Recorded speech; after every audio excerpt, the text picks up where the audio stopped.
Si Binatag. Ano ba paulaan tayo? Ma? Salamat po. Ayun. Saan sila ikon? Sa... Tawagin mo. Ay! Nicole. Ay, ito. Huwag po kayo ni Mama. May family, may family. Sa lahat na pumunta, lalo na sa mga malalayong lugar. Ako, sa inyo dahil ikaw. Grabe nila. Sa Bacolod, nagbiyahe pa ako. Sa mga labat-labaras. Oh! Sa labaras.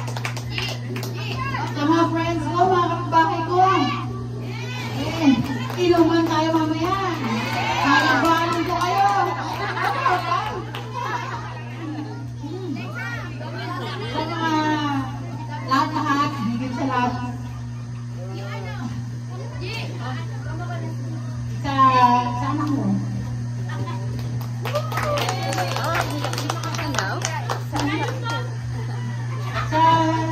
Sa lahat na nag-join sa aking party ko. Maraming salamat sa inyo lahat. Sobrang saya ko ngayon. Importante is, happy ka tita, no? I know nga, tears of joy lang yan, yung niluluha mo.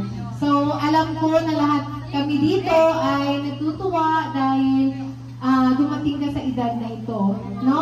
Beautiful and fabulous at 60. Sino ba naman, no? Sino ba hindi magtataka, no? 60 years old pero ganito pa ka-young, diba?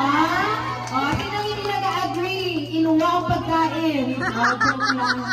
So, I know na si Lord talaga ay nagpapabaya sa'yo dahil you are blessed with beautiful and handsome children and of course, supportive man ang lahat ng mga anak mo sa'yo.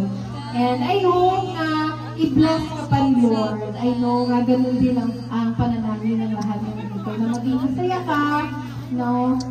Hindi man sa material na bagay, pero sa pagmamahal ng lahat ng tao nagpapagpapag sa iyo. Yes, okay. So maraming salamat. And I know gusto nyo pang mag-enjoy, kaya marami pang inihandang, ano ba? Inuman ba?